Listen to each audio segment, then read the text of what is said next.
Welcome back.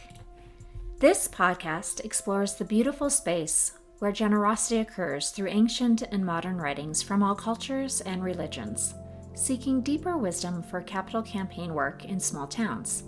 If you like this podcast, please rate or review it in your favorite podcast app. During times of uncertainty, there are two opposite errors in our campaign messaging that we can fall into.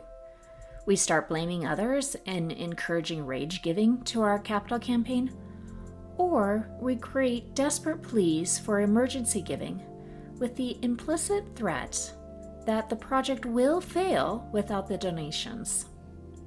This week, I will be reflecting on the weaknesses with rage giving, and next week with the emergency giving. So let's reflect on rage giving. My favorite cartoon is Calvin and Hobbes. On July 7th, 1995, the cartoonist Bill Watterson published a particularly apt description of a trend in fundraising.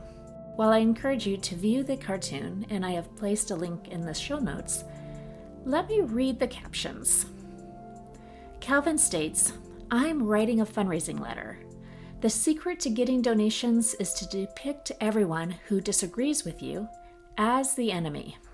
Then you explain how they are systematically destroying everything you hold dear.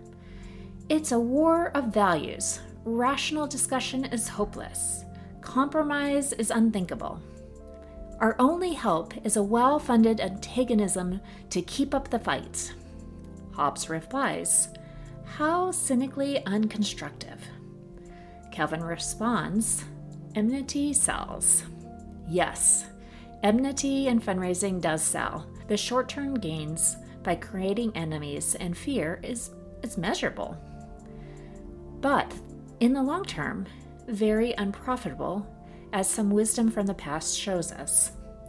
This week, I am reading from the Moral Sayings of Publius Syrus, a Roman slave, written during the 1st century BC.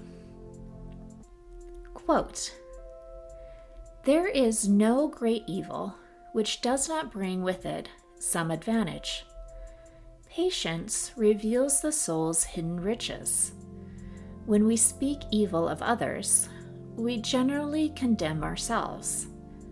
Hatred of evil should constrain you to right, not fear. When her anger is kindled by injustice, goodness changes her form." Unquote. We can get angry when a key grant or donation is canceled mid-construction without any cause or notice. We can get angry at the reason for the funding to be canceled, especially when it's for a seemingly inhumane or nefarious purpose.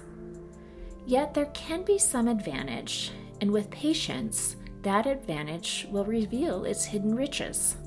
The advantage could be greater community support to fill a gap.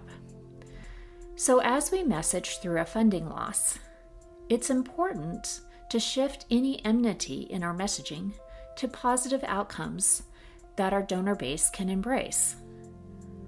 Although rage giving results in short-term increases in donations, enmity excludes potential donors, whereas goodness in our messaging can expand the donor base. With this expanded donor base, we can see long-term sustainability in ongoing giving after the capital campaign is over. Let's reflect on this question. If you are experiencing a funding obstacle, how are you creating a positive message for your potential campaign donors?